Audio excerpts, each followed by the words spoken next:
मातोश्रीवरती होत असलेली बैठक संपलेली आहे आणि आमदारांच्या मतदारसंघातली कामं जर झाली नाही तर शिवसेना पाठिंबा काढून घेईल असा इशारा शिवसेनेतर्फे भाजपला देण्यात आल्याचं समजतंय।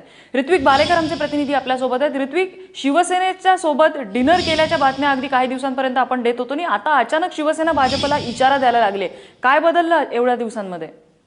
निश्चित नम्रता, स्नेहभोजन जे मुख्यमंत्र्यांचं मातोश्रीवर झालं त्याचाच परिपाक ही बैठक होती असं म्हणायला हरकत नाही, कारण त्यानंतरच सगळी समीकरणं बदलली खरं तर। आणि आमदार जे आहेत ह्या आमदारांनी उद्धव ठाकरेपर्यंत हा मेसेज पोहोचवला की आमची इथं कामं होत नाहीयेत, लोक आम्हाला इकडं बघून घेत नाहीयेत आणि अशा परिस्थितीत जर मुख्यमंत्री मातोश्रीवर येऊन स्नेहभोजन करत असतील तर हा शिवसेनेसाठी अतिशय वाईट मेसेज जातो अख्ख्या महाराष्ट्रात।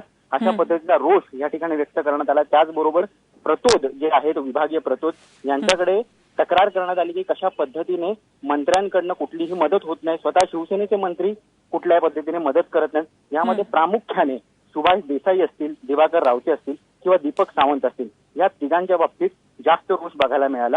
खरं तर हा रोष व्यक्त झाल्यानंतर या मंत्र्यांनी स्वतःचा कार्य अहवाल समोर ठेवला आणि कुठली कुठली कामं आमदारांची आणि मतदारसंघातली आपण केलेली आहेत हे त्यांना उद्धव ठाकरे यांना सांगावं लागलं। त्यानंतर मात्र उद्धव ठाकरे या सगळा जो संताप आहे आमदारांचा आणि प्रतोदांचा हा लक्षात घेता हे सांगितलं, हे ठणकावून सांगितलं की जर या पुढे सुद्धा मुख्यमंत्र्यांकडे दाद मागून सुद्धा जर कामं होत नसतील तर शिवसेना सरकारच्या बाहेर पडेल आणि बाहेर पडून पुढे निर्णय घेईल की बाहेरून पाठिंबा देता येतो का। मात्र ही जी सगळी बैठक झाली ती अतिशय वादळी बैठक ठरलेली आहे शिवसेनेच्या दृष्टिकोनातून। नक्कीच ऋत्विक, या संदर्भातल्या घडामोडींवर तू लक्ष ठेवून राहा। तुर्तास धन्यवाद या माहितीबद्दल।